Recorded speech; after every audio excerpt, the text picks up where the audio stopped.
Bom dia, boa tarde ou boa noite, senhoras e senhores. Bem-vindos a mais uma edição do Carteiros do Condado. Davizão, Colazo, tudo bom com vocês? Vai lá, Cola. Não, chamou nossas honras. Tá maluco? Bom, uma honra estar participando aqui mais uma vez do Carteiros do Condado, esse programa que a gente gosta bastante, né? Eu tô aqui na terceira edição, mas sempre ter coisa boa para compartilhar aqui, interessante, né? Então vamos lá para mais uma.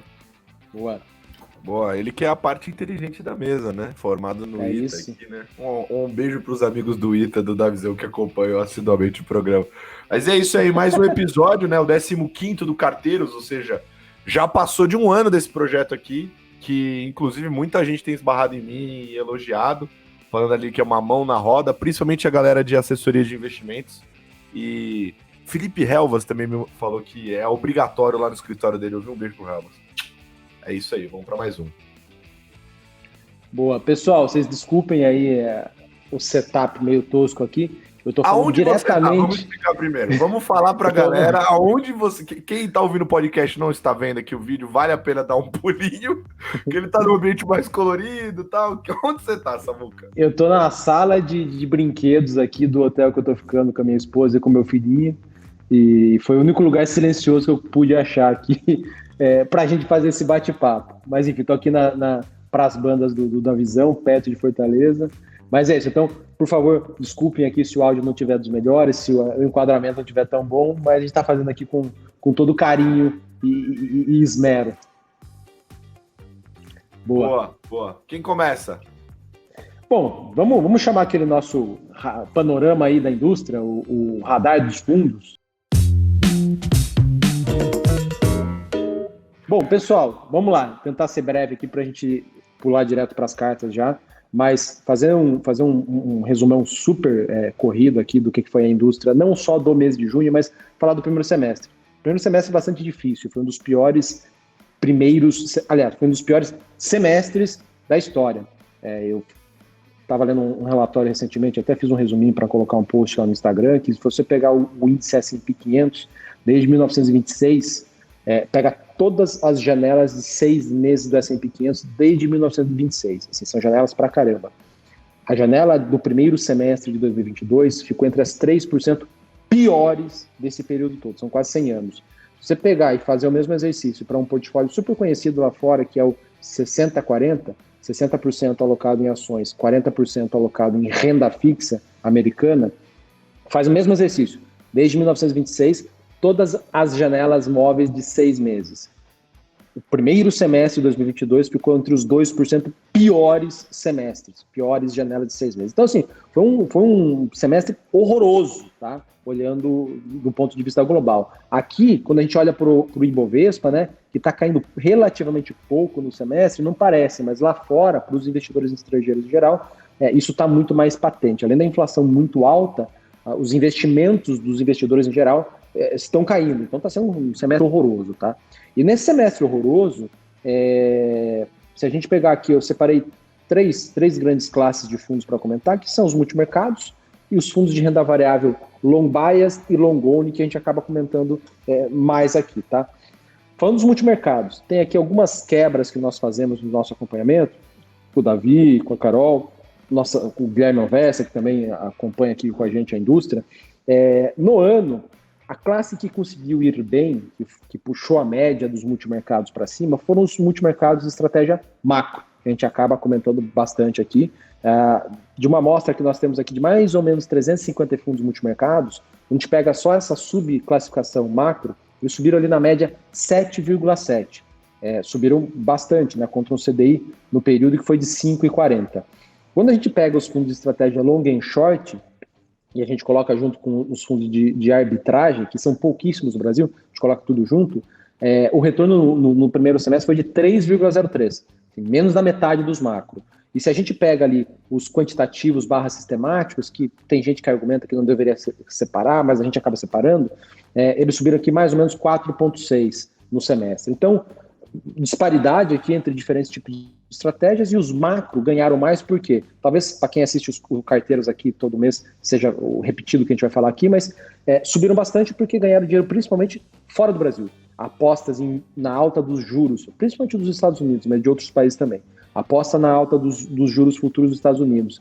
E muitos gestores vendidos em bolsas americanas, seja o S&P, seja o Nasdaq, isso aí foi o grosso dos ganhos para os gestores aqui de diversas casas diferentes, tá? A gente vai falar de algumas delas aqui. Então, esse foi o semestre. Se a gente pega o compilado de todos esses fundos aqui, esses 350 fundos, o retorno deles foi 5,43% no semestre, contra 5,40% do CDI, ou seja, deu basicamente CDI. Então foi um semestre difícil, teve muitos gestores que ganharam dinheiro pra caramba. Se nós pegarmos os melhores 20, de todos esses caras aqui, o top 20, a média foi 23% de alta, foi alta pra caramba. Só que o bottom 20, né, os 20 piores, renderam menos 11,4%. Então, assim, semestre difícil, com muita dispersão de retornos, isso aqui para os multimercados, tá? Nesse semestre aqui, o Ibovespa fechou com um retorno negativo de 6%, 5,99%. O índice global de ações, o MSCI All Countries, o ACWI, fechou com queda de 21%, quase 20,9%. E o S&P 500 caiu 20,6%. Isso fechamento de junho, tá, pessoal? Nós estamos aqui no meado de julho já, o mercado já voltou um pouquinho, mas essa foi a figura.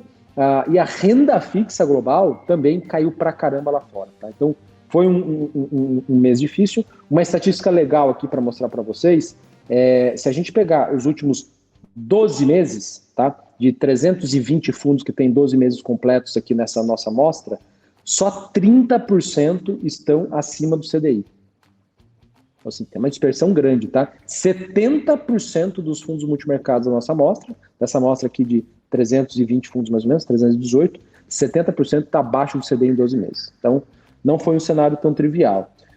Olhando os fundos long bias, que são aqueles que são expostos a ações, mas tem uma parcela que eles podem ficar vendidos, montar algumas proteções, seja via ações, seja via dólar, via juros. Os gestores, no ano aqui, na média, tem um peer aqui que a gente acompanha com mais ou menos 100 fundos, tá? Long bias. No ano, eles caíram, na média, 5,89 contra 5,99 do Ibovespa. Então, eles foram até um pouquinho melhor do que o Ibovespa, né? Caíram menos. Mas deixaram a desejar aqui, né? A gente esperaria, como investidores, alocadores, a gente gostaria que esses caras caíssem menos. Não é o que aconteceu. E se a gente pega aqui uma janela mais longa, né, de 12 meses, 53% desses fundos só 53% estão acima do Ibovespa. E se a gente pegar número de fundos positivos em 12 meses, 5%. Que dá, como a gente tem uma amostra de 100 fundos, dá basicamente 5 fundos, tá? Então, um semestre e 12 meses aqui, bem difícil, tá? Por fim, a parte de fundos long only, aqueles que ficam quase que 100%, 90% a 100% do tempo comprados em ações, o ano bem pior, tá? Nós temos aqui 419 fundos na nossa amostra, tá? Uma amostra que nós acompanhamos um pouco mais de perto aqui, a gente olha na média semanalmente. Eles caíram no ano 10,77% contra os 5,99% do Bovespa. Se a gente vai para 12 meses, a média desses caras está em 28% negativo, 28,3% contra 22,3% do Ibovespa. Então eles ficaram ali 6% pior do que o índice. E pegar aqui grandes números, fundos acima do Ibovespa em 12 meses, 27%, 27,7%. Então a maior parte dos gestores aí atrás do Ibovespa. Em 24 meses, somente 24,6% dos gestores acima do Ibovespa. Falando ao contrário, 75% dos gestores estão atrás do Ibovespa em 24 meses. E se a gente vai para 36 meses, só 40% acima do Ibovespa. Então, a janela, principalmente dos últimos 18 meses, manchou a janela de 24 meses dos gestores, manchou a janela de 36 meses, de modo que a maioria deles aí tá sofrendo, tá? E é isso. Então, acho que esse é um resumo para dar um cheiro para vocês aqui de como que estamos até agora. Grandes casas, assim, casas que a gente gosta muito de gestores, de ações principalmente, caindo bastante, inclusive vários deles que a gente tem alocação relevante, tá? Dinamo Cougar, por exemplo, uma das nossas principais, é a principal posição, na verdade, do Select Ações. A Atmos, ela infelizmente é uma posição menorzinha, mas cai pra caramba. Bulgari cai pra caramba, que é uma gestora boutique lá do Rio de Janeiro, que a gente gosta bastante. O Flávio Snyder é um baita de um craque, mas está assim, sofrendo muito no ano, em 12 meses. E tem várias outras casas, Velt, Constellation. Pessoal, acho que é mais fácil eu falar de quem foi bem, tá? E é isso que eu queria fazer aqui também, de maneira muito rápida, casas que ficaram positivas no ano, tá? Eu peguei aqui no semestre o top 20, tá? Eu vou falar alguns nomes para vocês, não vou falar todos aqui, mas quem que ficou mais bem ranqueado no que nós temos aqui de acompanhamento, tá? O que está nesse peer group nosso.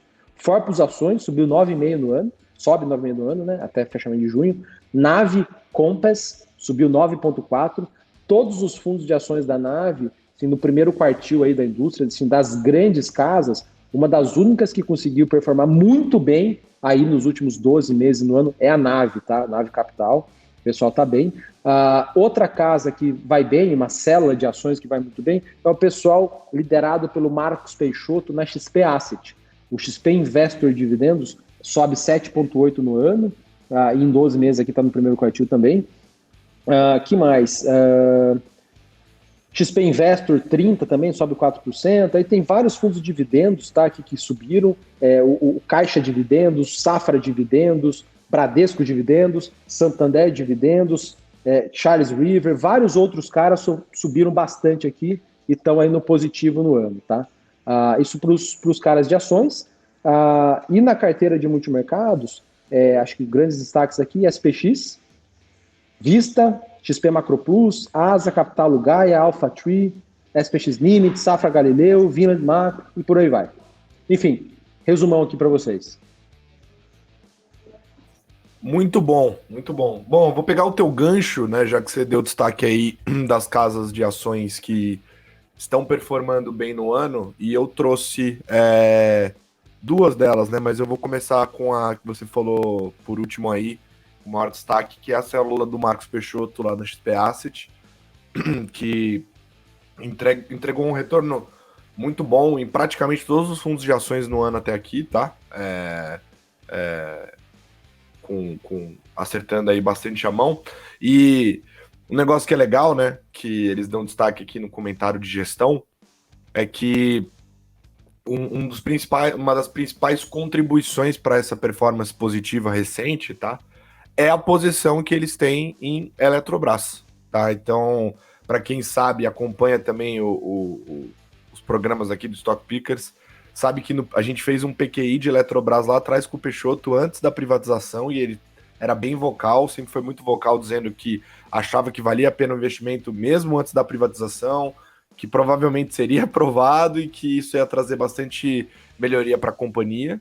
E bom, aconteceu, eles têm uma das principais posições relevantes ali da parte de ações em Eletrobras, mas o que eu achei curioso, que talvez seja interessante aí para nossa audiência, é que eles aumentaram ainda mais a posição. Eles reduziram a posição em Petrobras, eles citam aqui no comentário de gestão que ao longo do último mês, tá? Isso é a parte mais recente. Eles reduziram a posição em Petrobras e aumentaram a posição em Eletrobras, tá? E aí eu peguei o fundo Long Bias também, que acho que dá pra gente ter uma boa visão de como tá a visão estrutural da casa, né? E eles fecharam o último mês com 95% net long no Long Bias, tá? Que é um fundo deles que tem um pouco mais de flexibilidade. O que mostra para mim que eles estão razoavelmente otimistas, né? Para quem conhece o Long Bias sabe que no histórico dele ele já chegou até 120% comprado, enfim, já ficou até ali mais próximo dos 70% em momentos mais otimistas, mais pessimistas, e agora tá praticamente ali no 95% net comprado, tá? Além desses papéis, né, outras contribuições positivas recentes ali, além da LED3, REC-V3, GGBR4 e AGXY3, tá? São as posições ali que deram melhor performance, ajudaram ali nas posições do fundo, tá? Quer que emenda na próxima? Se você quiser emendar ou da visão quiser pegar aí, manda ver. Posso pegar aqui. Vamos lá, então. Acho que como primeiro comentário mensal que eu queria trazer aqui é o da gestora RPS. E a motivação para eu escolhê-la, né, foi um pouco do que o Samuel comentou, né, de quem está bem nesse cenário tão caótico, né, e esse mês especificamente de junho, que a bolsa caiu 11,5%, a gente viu que a gestora tem diferentes estratégias, né, mas, por exemplo, no long bias deles, eles tiveram uma queda de quase zero, né, foi menos 1,5%, uma coisa assim, enquanto que no fundo long short, aquele que tem mais flexibilidade, tem uma exposição menor em bolsa, eles ficaram no positivo. Então, me chamou a atenção ali, né?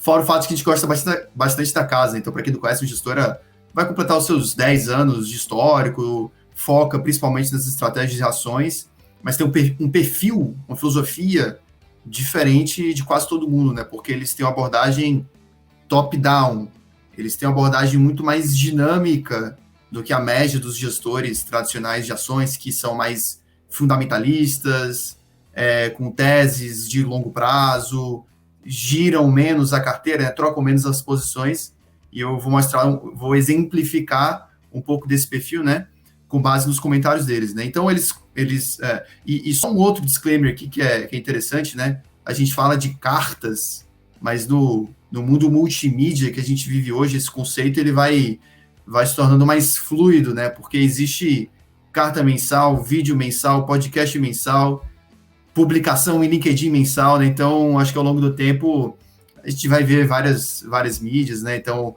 o que no passado era só a carta da Dynamo lá, e na década de 90, hoje em dia é o Spotify, Deezer, enfim, todos os meios de mídia, a informação chegando publicamente para todo mundo. Então, no caso da RPS, não é carta, é um vídeo mensal no canal deles do YouTube, é o comentário mensal que eles fazem, e cujo título é Precificação de Recessão, junho de 2022. E aí eles comentam que o mês de junho foi um mês muito ruim para as commodities, né? Teve uma queda, os índices de commodities teve quedas expressivas, e a casa, eles estavam otimistas com commodities, eles tinham, inclusive, eles começaram o mês 40% comprados em commodities. Então, você já pensa assim, eles começaram 40% comprados em commodities, os índices caíram pelo menos 10% ou mais. E eles fecharam o mês ali nos fundos long short, por exemplo, no campo positivo. Então, assim, eles, ao longo do mês, um dos movimentos que eles fizeram foi zerar essa posição. Então, assim, conforme a identificação desse cenário de recessão, essa precificação do cenário de recessão dos ativos, esse foi um movimento que eles tiveram, essa dinâmica de curto prazo de identificar isso e zerar a posição. E, por outro lado, eles já previam que poderia acontecer isso, né? Então, até por isso que eles tinham hedges, proteções na carteira, justamente para esse cenário de recessão. Então, por exemplo, eles tinham posições vendidas em setores cíclicos da economia americana, então setores de construção civil, as home builders lá nos Estados Unidos, assim como posição vendida no setor de semicondutores, que é outro setor também bastante cíclico, sensível às perspectivas de crescimento, né? Então, assim, foram posições que contribuíram positivamente, né, para a carteira da RPS, conforme esse cenário que eles tinham projetado. Outras posições que eles tinham aqui no Brasil, Cola mencionou o exemplo de Eletrobras, né? Eles também estavam comprados em Eletrobras e seguem comprados na empresa, né? Então foi uma posição contribuidora. E, por outro lado, tinham posições vendidas também em setores cíclicos, né? Então, principalmente a parte de companhias aéreas, com toda essa questão de preocupação com o preço de petróleo, o nosso câmbio local, a renda disponível da população, né? Então, isso, alguns dos elementos ali para fundamentar a posição vendida, né? E eles comentam também, acho que isso é até interessante de mencionar, né? Um pouco, não sei se dá para falar que é contrarian, mas com todo esse movimento de alta de juros lá fora, as empresas de tecnologia foram muito penalizadas, né? As empresas que têm aquelas perspectivas de terem fluxo de caixa mais no longo prazo, esse crescimento elevado, você tem um componente muito grande dos fluxos de caixa no longo prazo. Essas empresas sofreram pra caramba, mas no momento atual em que a gente está, em termos de precificação da recessão, segundo eles, já tem uma certa...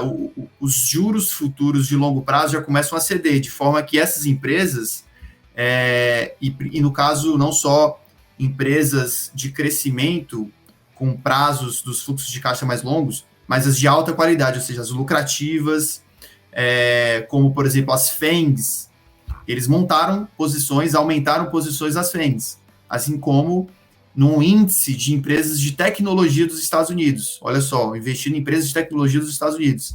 Então, hoje, eles estão com posição relevante nessas empresas de alta duração e de alta qualidade nos Estados Unidos, e foi um movimento que eles fizeram, né, ao longo de junho. No geral, eles estão entre 15% a 20% comprados em bolsa no fundo long short, que é onde você tem mais flexibilidade, onde você pode exercer a sua opinião macro de maneira mais flexível. E aí, por fim, para finalizar aqui a parte de posicionamento, a gente comentou aqui de short nos setores cíclicos. Então, por exemplo, commodities industriais é um dos setores que eles estão short hoje. A Europa, como um todo, com essa visão mais de curto prazo, cenário macro, também estão com posições vendidas. E, por outro lado, eles estão comprados em China, né? Então, país mais volátil, né? Acho que opiniões dispersas entre os gestores, mas é uma economia que, segundo eles, tem mostrado sinais de melhoria. Eles se tornaram mais otimistas na margem, montaram posições compradas. E aqui no Brasil, tem essas posições compradas, vendidas, mas o net, o saldo líquido, está zero, né? Então, acho que não tem uma opinião direcional mais forte. Então, esse aqui é um pouco do panorama de RPS.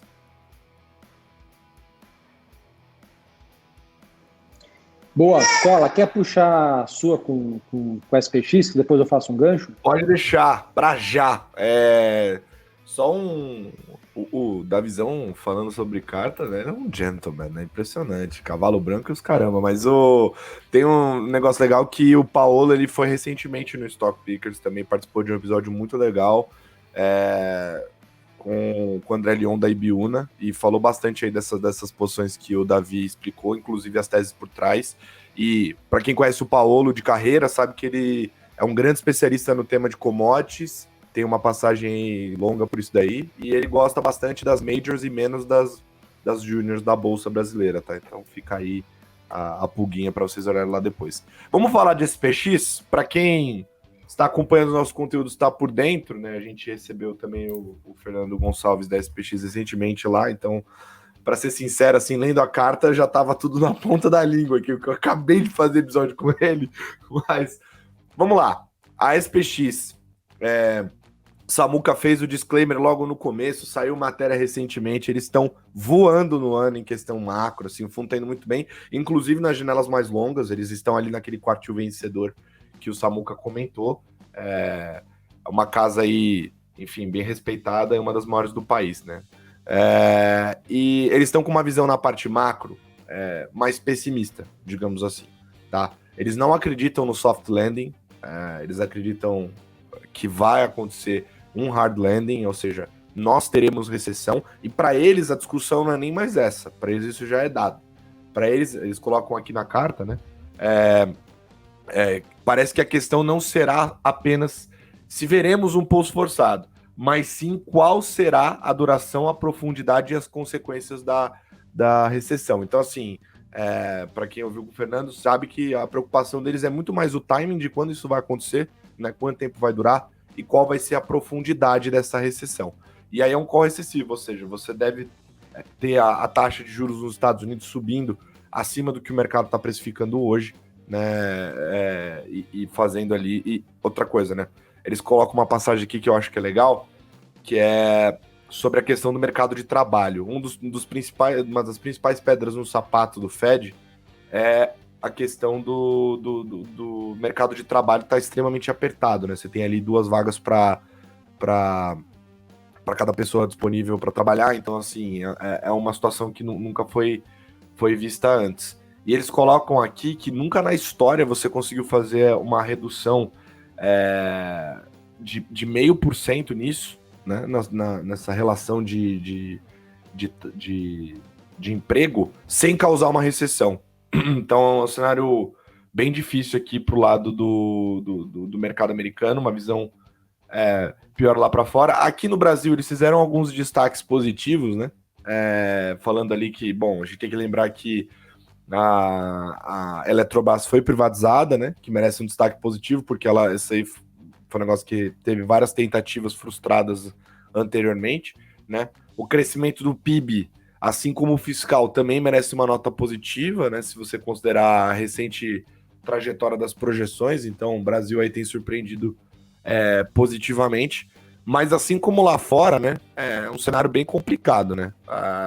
Mesmo que a gente tenha o Banco Central já com uma taxa Selic que está num nível contracionista, né, com o juro real já acima do neutro, é um cenário bem mais complicado, né? E aí eles colocaram o título dessa carta, né? Eles giram, né, os gestores que escrevem, né? Esse foi o Albano, e aí a carta começa uma brincadeira ali do Cabo da Boa Esperança e das Tormentas, para dizer que poucas pessoas sabem que o Cabo das Tormentas é o ponto mais ao sul da África do Sul e não da Boa Esperança, né? E aí eles fecham falando de Brasil, dizendo que no Brasil o Cabo é sempre das tormentas, apesar de toda a Boa Esperança, tá?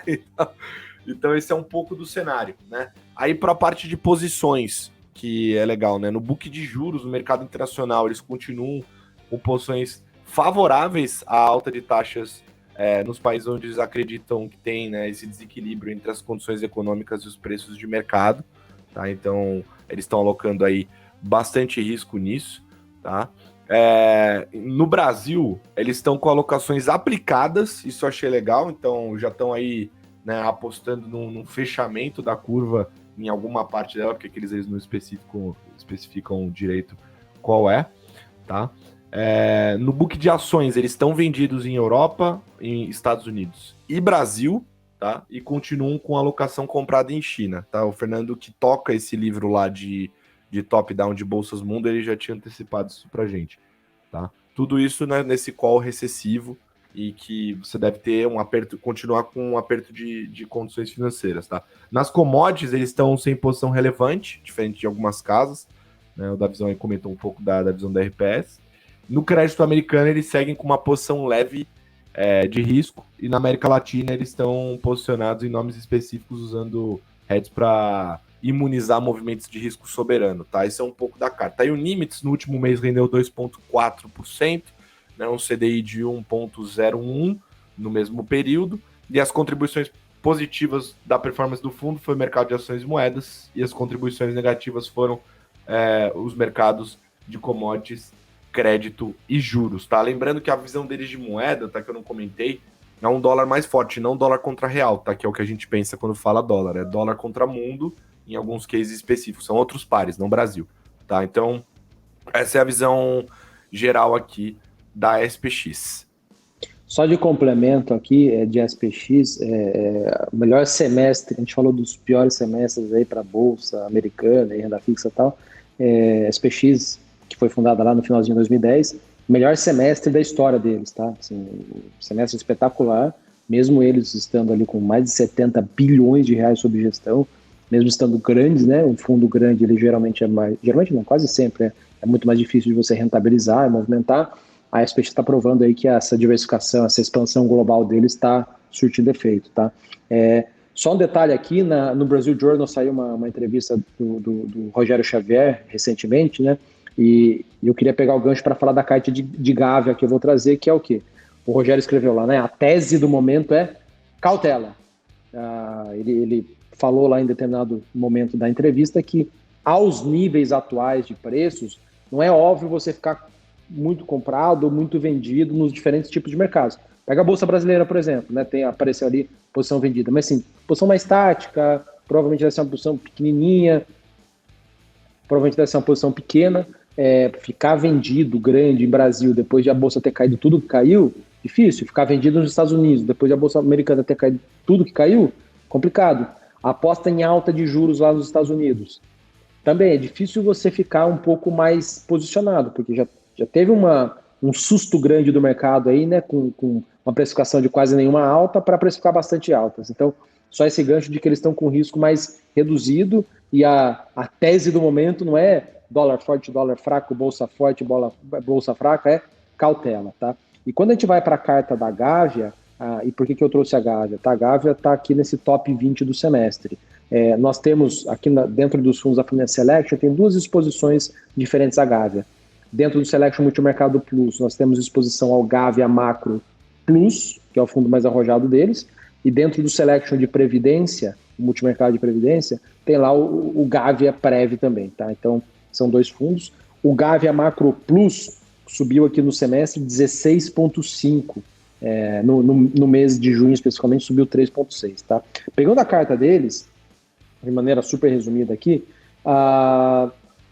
sim, eles também têm um posicionamento mais pessimista e parênteses, tá? Parênteses aqui, a Gávea estruturalmente sempre tem uma cabeça um pouco mais pessimista para mercados, tá?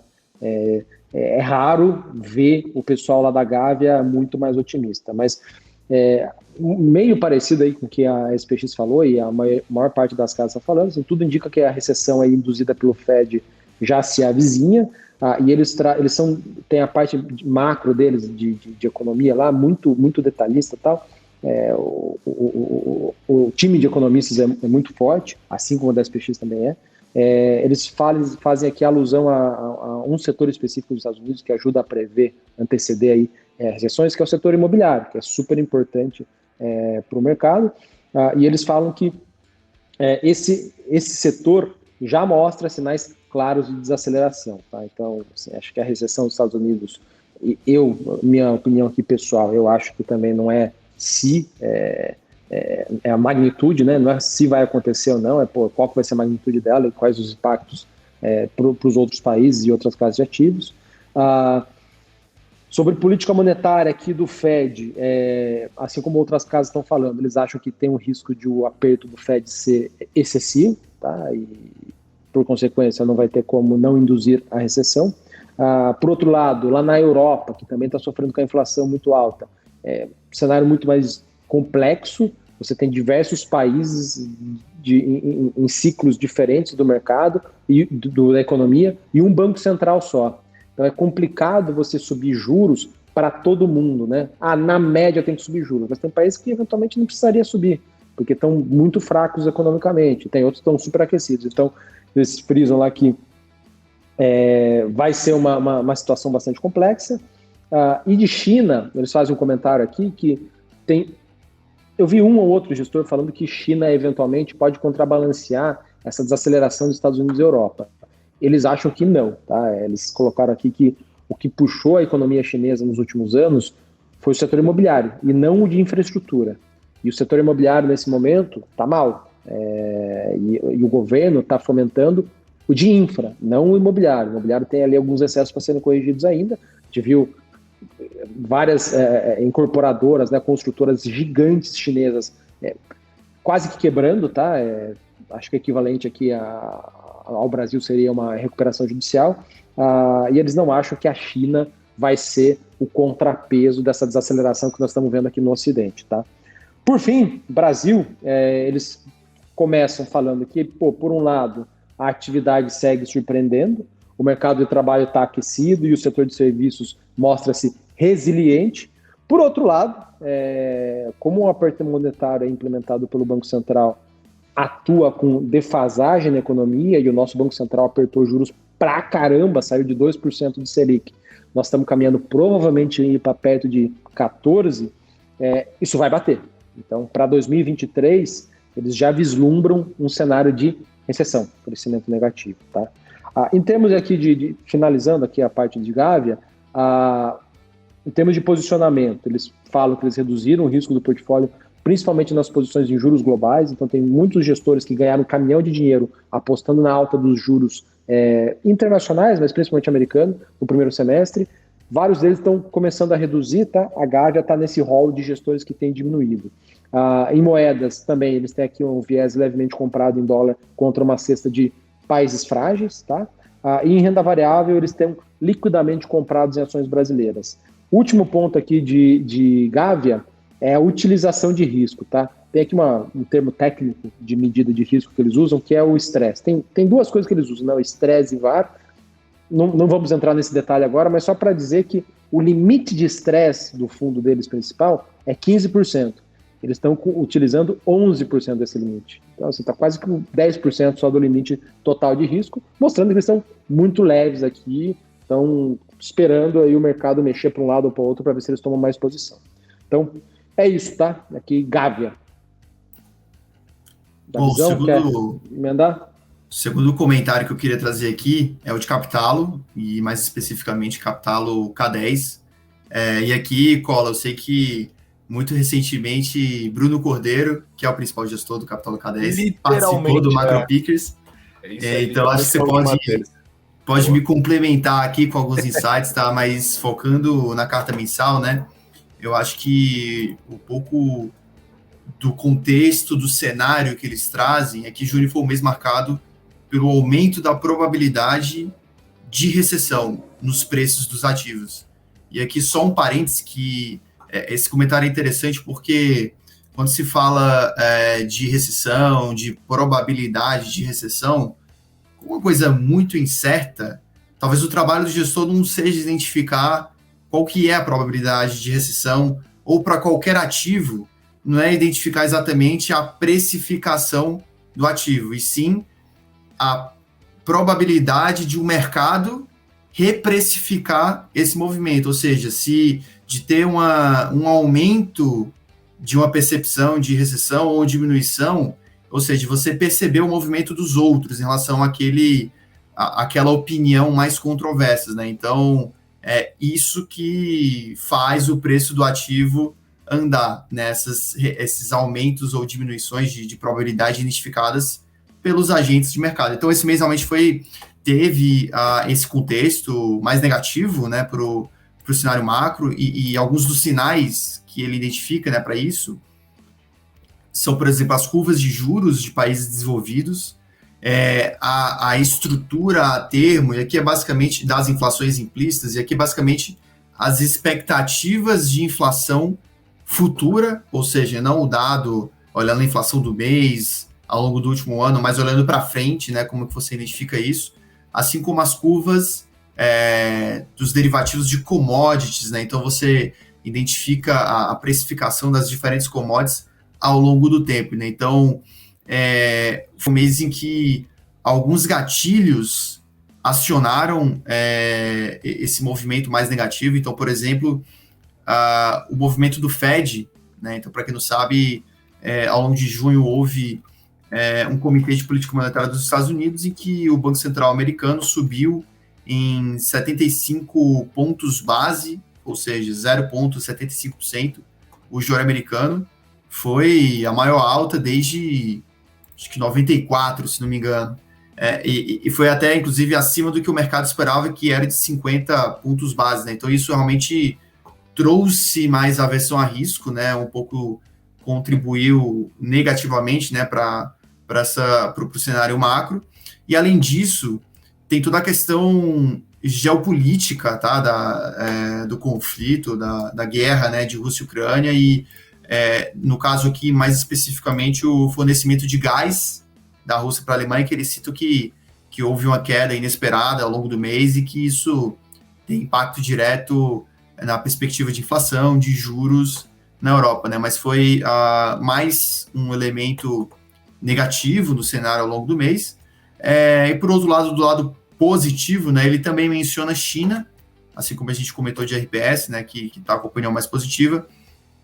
Menciona que a economia chinesa tem demonstrado sinais de melhora, né, e que ainda que seja, na verdade ainda não, né, mas existe ainda uma certa volatilidade, né, porque toda essa condução da política de Covid-0 lá na China, ela é muito imprevisível, né, então tem mostrado sinais de melhora, mas ainda muito volátil, né, e o fundo, para quem não conhece o K10, só outro parênteses aqui, né, ele é um fundo que a gente gosta bastante, tá? Porque ele tem uma abordagem muito diferente da maioria dos multimercados aqui do Brasil. Ele sempre teve uma especialidade global, eles olham muita coisa e com perfil muito tático, dinâmico. Então, realmente, eles vão incorporando o cenário, cada elemento novo a cada dia, né, com teses que duram ali uma semana, um mês, 3 meses, até 6 meses no máximo, mas realmente são muitos trades mais táticos, então a opinião dele acaba mudando bastante, né? A gente comenta aqui de uma carta, mas no próximo mês ele pode estar com posições totalmente diferentes do que ele está agora, né? Então, por exemplo, na parte de commodities, eles acabaram sofrendo nesse mês, eles tinham algumas posições compradas e que, inclusive, esse mercado foi o que mais detraiu a performance do fundo, né? Ele teve uma queda de 0,71%, ou seja, rendeu menos 0,71% no mês de junho, embora no ano ele suba 13%, né? Alta expressiva, está no grupo dos multimercados que estão bem, né? No ano de 2022, mas caiu esse mês, né? A parte de commodities foi o que mais puxou para baixo a estratégia do fundo, né? Então, ao longo do mês, eles zeraram posições em alumínio, cobre e milho. Eles mantêm posições no petróleo, essa parte de energéticas, né? Assim como posição vendida no ouro, a outra posição que eles carregam, e iniciaram a posição vendida no café. Então, alguns dos elementos aqui que eles mencionam na parte de commodities. Outro mercado interessante a atuação aqui, que foi o mercado que contribuiu positivamente, né, no mês de junho, mercado de bolsa. Então, dadas as quedas expressivas que a gente viu no mês de junho, a gente conclui que foi uma posição vendida, que eles tinham na bolsa, e no caso da bolsa americana, tá? Que inclusive eles zeraram a posição, então hoje eles não estão posicionados aqui, na verdade com risco muito baixo em bolsa, mas de novo, isso é uma atuação muito fluida, né? Acho que nada impede de que segunda-feira surja alguma oportunidade, algum deslocamento de preço, né? Que é o trabalho deles, né? De identificar assimetrias, deslocamentos de preço em diferentes ativos, vão lá e atuam em cima disso, né? Então, é um pouco do modus operandi ali dessa célula da Capital, né? Capital K10. Então, aqui eles também têm posições na parte de juros e aqui mais de posições de valor relativo, no caso, inclinação no Chile, posição aplicada, ou seja, apostando na queda dos juros de Brasil, né? Eles adicionaram essa posição e continuam, na verdade, adicionaram posição apostando na alta de juros dos Estados Unidos da República Tcheca, né? Então, você vê que são diferentes geografias, países, né? Mas é um pouco de como que eles atuam, né? Então, isso aqui foi o resumão de Capitalo. E aí, Cola, não sei se acabei repetindo aqui alguns dos pontos que você escutou aí muito recentemente, né? Mas se tiver alguma coisa para complementar, por favor. Não, é isso aí. Só o que eu achei curioso é que a gente tinha conversado recentemente com uma turma de commodities lá, o Kazan, na mesa dos top pickers. Ele tinha falado sobre a quebra da correlação do ouro com a taxa de juros real americana, né? E a gente teve uma aula lá com o Bruno em relação ao fato de que muita gente tem essa visão de que o ouro é um bom ativo num ambiente recessivo, mas que a questão dos juros americanos estarem projetando, né, e caminhando, né, para um ambiente onde elas voltem a serem positivas, né, ou seja, você tem ali a taxa de juros voltando a subir nos Estados Unidos, isso para o ouro é tenebroso, é horrível, né? Dólar pagando juros para o ouro vai continuar sendo, então essa é uma correlação negativa entre os dois e um contrapõe o outro ali. Mas sim, um cenário bem mais pessimista. Agora, na pegada de tentar surpreender aqui, que o Samuca, que como nosso técnico dos carteiros, né, além de cobrar a entrega na hora das cartas, cobra também que elas sejam diferentes, né? Tá pouco exigente, mas a gente... Eu trouxe aqui uma carta da Genoa. Não, pelo amor de Deus, eu sugiro. Eu trouxe aqui uma carta da Genoa, só que não é para falar do fundo que, enfim, geralmente a galera quando pensa em Genoa lembra muito do Radar, que é o fundo multimercado macro. Eu tô aqui para falar do ARPA, que é o de ações, que também está indo muito bem. O último mês aí, destaque de performance positiva, né? Último mês teve uma performance negativa, no ano ganha dinheiro e desde o início também mesmo com a performance do Ibovespa lá para baixo. Lembrando que não é o benchmark do ARPA, tá? É IPCA mais yield de IMAB. Contra esse índice está perdendo by far, tá? Mas contra o Ibovespa está indo muito bem, e a gente recebeu o Lucas Cachapuz também recentemente no Stock. O Stock Pickers está bem, pô, está recebendo todo mundo lá na mesa para falar também sobre as posições, tá? Sobre o cenário da casa, bem parecido com tudo que a gente falou até aqui, tá? Não vi nada de diferente, e eles começam a carta também falando o mesmo que o Davizão acabou de trazer em relação ao K10, que é os ativos como commodities e juros começam a indicar aumento relevante de probabilidade de uma recessão, né? Então, assim, os ativos vão começar a caminhar aqui no cenário deles para esse lado, tá? Agora, falando de posicionamento do ARPA, especificamente, tá? Para ser bem rápido aqui por conta do nosso tempo, e também atribuição de performance, tá? Eles reduziram a exposição líquida deles à renda variável, que hoje está em cerca de 25%, tá? A bruta também foi reduzida, se mantém ao redor dos 100%, tá? A posição comprada hoje é composta principalmente por empresas de caráter mais defensivo e nos setores de utilidade pública e consumo não cíclico, e algumas empresas cíclicas nas quais eles estão enxergando alguma assimetria relevante de valor, apesar do cenário atual, né? Como, por exemplo, eles citaram aqui as locadoras de veículos, tá? Eles também seguem comprados em empresas de tecnologia nos Estados Unidos, né? Expostas à computação em nuvem, então aí mais uma casa que está comprada. Aliás, só um comentário aleatório aqui da visão. Eu sei que a Vinland, você comentou... Qual foi o gestor que você acabou de comentar que estava com posição em tech? Foi a RPS, né? Perfeito. A Vinland tem também posição comprada nessas empresas, também achei curioso, tá?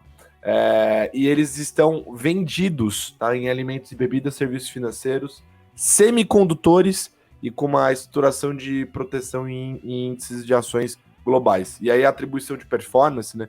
As principais contribuições positivas vieram de posições vendidas em ETFs de ações globais e índices de setores de alimentos e bebidas e semicondutores. Em contrapartida, as perdas foram concentradas nas posições compradas em petróleo e gás, mineração, né? As commodities começaram a precificar uma recessão, acabaram tomando na cabeça ali, e no setor financeiro e de consumo, tá? Essas foram as principais contribuições. Que eu acho que é legal aqui de highlight essa flexibilidade que esses fundos têm, né? E se você olhar ali no primeiro quartil ali da performance dos fundos de ações do ano, tá? Você tem destaque aí da indústria de long bias, tá? E se você olhar também, jogar essa janela um pouquinho mais para trás ali, também os long bias estão se destacando contra os long onlys. Eu lembro que o Davizão mandou para mim uma vez um relatório no e-mail falando sobre esse comparativo entre os long onlys e os long bias. Os long bias estavam melhor de performance. Eu acho isso legal porque pelo menos quando eu era assessor, não era muito claro o porquê ter os dois, né? Era uma coisa meio confusa, e eu acho que nesses momentos fica um pouco mais claro do porquê que faz sentido você, numa carteira de ações, de fundos de ações, né, ter uma diversificação entre essas duas estratégias, porque são realmente bem diferentes entre si. Boa, Colazo. Bom, eu vou puxar aqui, vou tentar ser bem breve, em duas cartas, falar de XP Macro Plus. A gente falou aqui dos fundos que mais se destacaram no semestre. O XP Macro Plus está ali no topo desse ranking, tá? Junto com o SPX, junto com Vista. Eles, assim, basicamente acertaram tudo ao longo do semestre. Eu fiz um post resumindo a carta do time macro lá da XP. E assim, eles ganharam basicamente com um posicionamento um pouco mais pessimista, mais pessimista nos mercados. Principalmente na parte de juros globais, mas o que chamou a atenção, juros globais, né, apostando na alta dos juros globais e também vendidos em bolsas americanas, tá? Tanto o S&P quanto o Nasdaq. Mas o que eu acabei destacando lá nesse meu comentário, no post lá, e chamou a atenção nessa carta mensal que eles mandaram agora de junho, foi que eles conseguiram virar a mão, aumentar, reduzir diversas vezes aí nos últimos, não só 6 meses, nos últimos 12 meses, tá? Não é a estratégia do XP, da área macro da XP, né? Ficar girando muito carteira.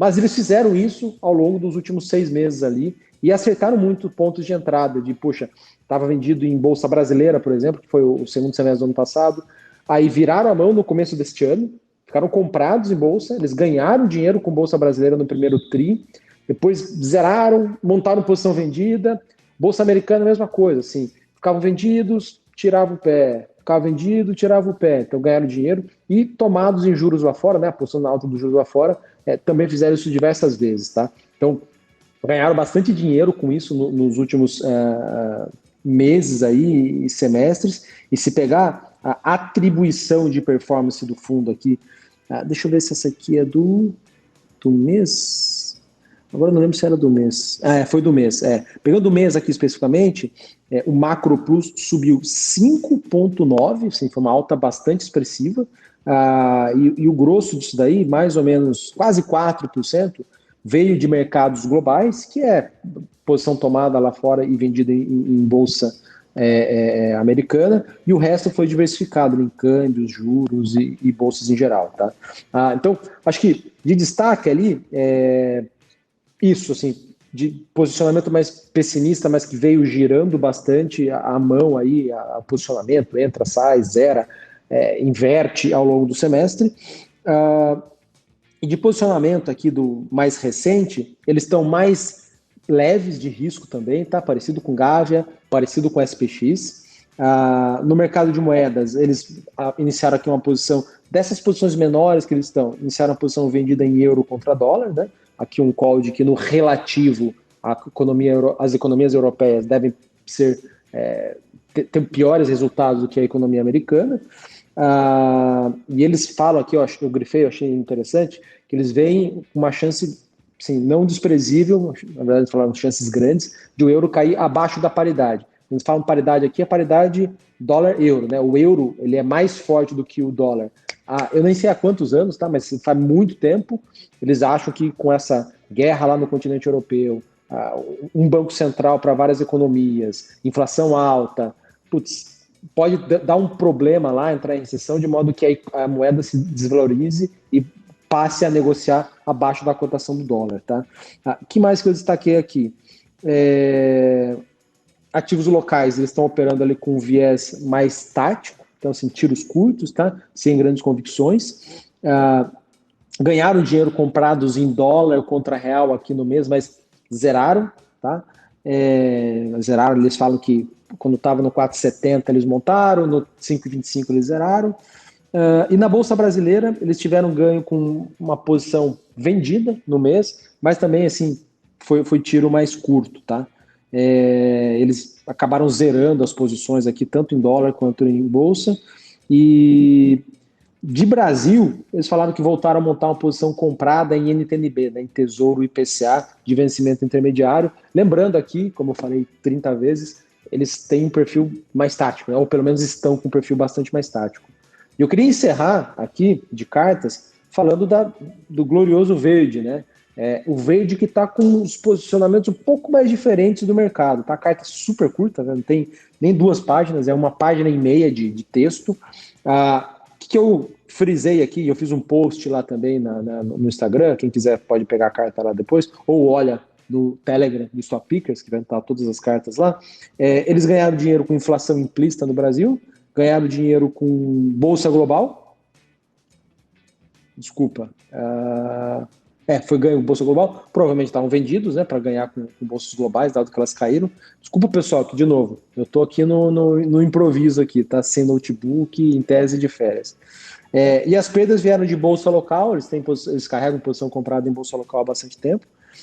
Eles estavam comprados em real contra dólar, isso foi prejudicial, e posições em commodities. Posições em commodities, vários gestores macro estavam carregando posições em commodities, como os commodities em geral caíram pra caramba esse mês, isso tirou um pouco de performance deles. O que eu frisei aqui na carta curtinha deles, que eu achei interessante, tá?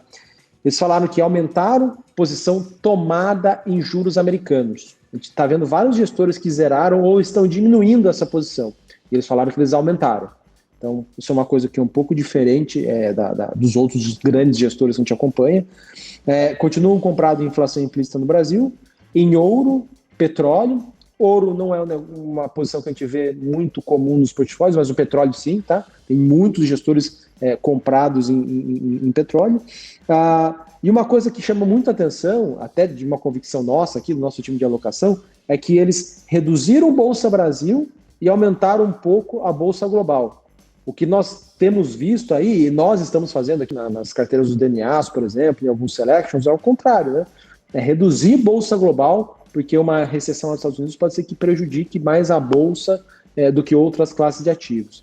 A Verde fez o contrário, reduziu a Bolsa Brasileira, que está num patamar de valuation assim, super baixo, né? A gente pega aquele índice chamado PI, né? O preço-lucro, né? O PL, preço-lucro, tá nas mínimas assim de sei lá quantas décadas. Tá? Em tese, a Bolsa Brasileira está muito barata. Ah, mas vai ter eleição, vai ter recessão ano que vem. É por isso que a Bolsa está barata pra caramba, ela já está ali na bacia das almas. Então, já tem muito desaforo ali precificado. O Stuberger não acha que tem tanto desaforo assim, tanto é que ele reduziu a posição comprada. E lá fora, aparentemente, ele não está tão pessimista não está tão pessimista quanto outros gestores aí, dos quais a gente falou aqui ao longo desse papo. Tá? Então, esse é a Verde, com a cabeça um pouquinho diferente dos outros grandes gestores. E é isso, senhores. 9 cartas? Foi. Bom, vamos então Foi aqui. tudo. Desculpa. Fala com Não, foram todas as cartas. Agora tá. te caminha pro final. Boa. Bora lá então para o nosso momento cultural? Boa. Quem quer começar aí? Vamos lá. Primeiro, eu queria só fazer um comentário aleatório. A audiência do Stock Pickers é extremamente criteriosa e nos programas eles notaram que eu peguei um vício de linguagem no qual é falar boa. Quando vai começar a falar ou vai encerrar. Sabe de quem eu puxei isso? Samuel Pozzoni. Eu falo boa pra caramba agora, é muito bom isso. Teve até um comentário no vídeo de uma pessoa boa várias vezes. Bom, vamos lá. Eu sou um aficionado doente por esportes. Adoro tudo que envolve esporte e... Bom, essa daqui vai ser meio clichêzona porque tá todo mundo falando sobre isso, né, nas redes sociais, mas é o Arremessando Alto, que acabou de sair lá, o filme do Adam Sandler na Netflix. Eu achei a história bem interessante, de certa forma, até gerando uma comoção ali. Bonita a história. Basicamente é um olheiro frustrado dentro ali da NBA, né? Ele é do Sixers e ele encontra um jogador escondido ali na Espanha e ele aposta todas as fichas nesse jogador como a chance dele conseguir se tornar um técnico finalmente, que é o que ele tanto queria, tá? Acho que passa muito sobre várias coisas que aqui no mercado financeiro a gente aprende que são importantes para se ganhar dinheiro nos mercados, né? Com perseverança, né? Consistência, acreditar e enfim, acho que é uma boa pedida aí para o final de semana. Boa, você eu não tinha visto não, vou procurar. A quantidade de jogadores profissionais da NBA que participam do filme é que o filme é produzido pelo LeBron James, né? Então é surreal, assim. Legal, o elenco é espetacular. Para quem conhece, sabe que o Adam Sandler também é viciado em basquete, já toda hora sai foto dele nos jornais jogando nas ruas, então assim, ele, enfim, acho que o filme ficou muito legal, por esses motivos que o Davi colocou, o elenco é bem legal mesmo. Bacana. Fala da visão. Boa, então, o que eu queria recomendar aqui, não vai ser um filme, nem uma série, tá? Acho que falando de filme, inclusive, no mercado é muito comum você recomendar filmes de mercado, né? Aí foi lá o Faria Lima Elevator soltou na Carta do Condado uma lista de, sei lá, uns 300 filmes. Brincadeira, mas tinha filme pra caramba, né? Então, esgotaram lá essa lista. Mas o que eu queria recomendar aqui é um site, tá? Um blog, talvez, que... Eu não sei se foi você, que me recomendou, acho que foi a Carol, mas se chama Farnham Street. Ah, esse é muito legal, esse é bem bacana. Farnham Street, eu vou até compartilhar aqui na tela. Deixa eu achar aqui. A história do cara por trás do blog é bem bacana. Então vamos lá, é esse blog aqui, tá? Acho que a ideia dele é bem abrangente, mas assim como o TED, do TED Talk, tem o lema lá de Ideas Worth Spreading, né? Ideias que valem a pena ser compartilhadas, aqui eles trazem, assim, diferentes insights e o que eles chamam até de brain food, que são ideias de raciocínio e pensamento e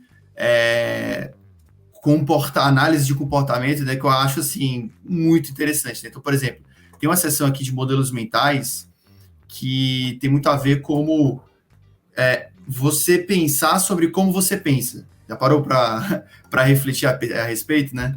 Você pensar da maneira como você pensa em diferentes circunstâncias, em diferentes situações. Então, é uma sessão aqui que tem diversas analogias com a biologia, com conceitos de sistemas, própria matemática, natureza humana, mas que ajudam a gente no dia a dia, situações corriqueiras, de ter uma determinada situação em que a cabeça, às vezes, passa 1000 coisas ali no pensamento.